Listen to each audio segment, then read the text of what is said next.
قائم مقام گورنر سندھ آغا سراج درانی کی وزیر اعلیٰ سندھ سید مراد علی شاہ اور صوبائی کابینہ کے اراکین کے ہمراہ مزار قائد پر حاضری، مزار قائد پر فاتح خوانی کی اور ملک و صوبے کی ترقی اور سلامتی کے لیے دعائیں بھی کرائیں، جبکہ قائم مقام گورنر سندھ نے مزار پر رکھی مہمانوں کی کتاب میں بابائے قوم کے بارے میں تاثرات بھی درج کیے، جبکہ اس حوالے سے آغا سراج درانی کا کہنا تھا کہ قائد اعظم نے ہر حق سے محروم مسلمانوں کو اپنی ولولہ انگیز قیادت کے ذریعے آزادی دلائی۔ قائم مقام گورنر سندھ بر صغیر کے جبکہ ان کا کہنا تھا کہ بر صغیر کے مسلمان مایوس اور ناامیدی کا شکار تھے۔ انہوں نے بتایا کہ محمد علی جناح نے ایک منتشر قوم کی کمان سنبھال کر ان میں آزادی کا جوش اور ولولہ پیدا کیا۔ محمد علی جناح نے مختصر سے عرصے میں مسلمانوں کو آزادی دلا کر ناممکن کو ممکن بنا دیا، جبکہ سندھ میں سیلاب نے بڑے پیمانے پر تباہی مچائی ہے۔ قائم مقام گورنر نے مزید بتایا کہ قائد کے رہنما اصول و کام اور صرف کام سے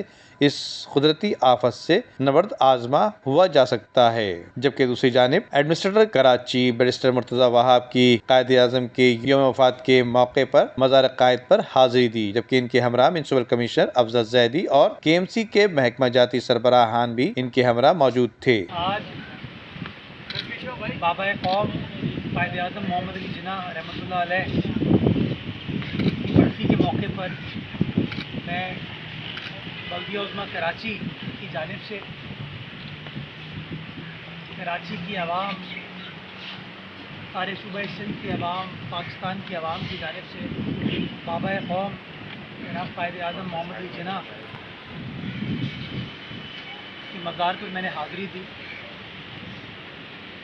ان کو خراج عقیدت پیش کرنے کے لیے، ان کا شکریہ ادا کرنے کے لیے کہ ان کی کاوشوں کی بدولت، ان کی انتھک محنت کی بدولت آج ہمیں آزاد ریاست پاکستان میسر ہوئی۔ یہ اتنی بڑی نعمت ہے، اتنی بڑی اللہ سبحانہ تعالیٰ کی رحمت ہے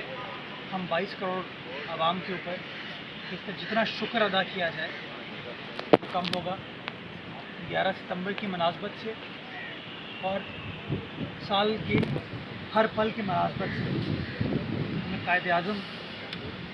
کا شکر ادا کرنا چاہیے اور قائد اعظم کے لیے دعا کرنی چاہیے کہ اللہ تعالیٰ قائد اعظم محمد علی جناح مغفرت فرمائے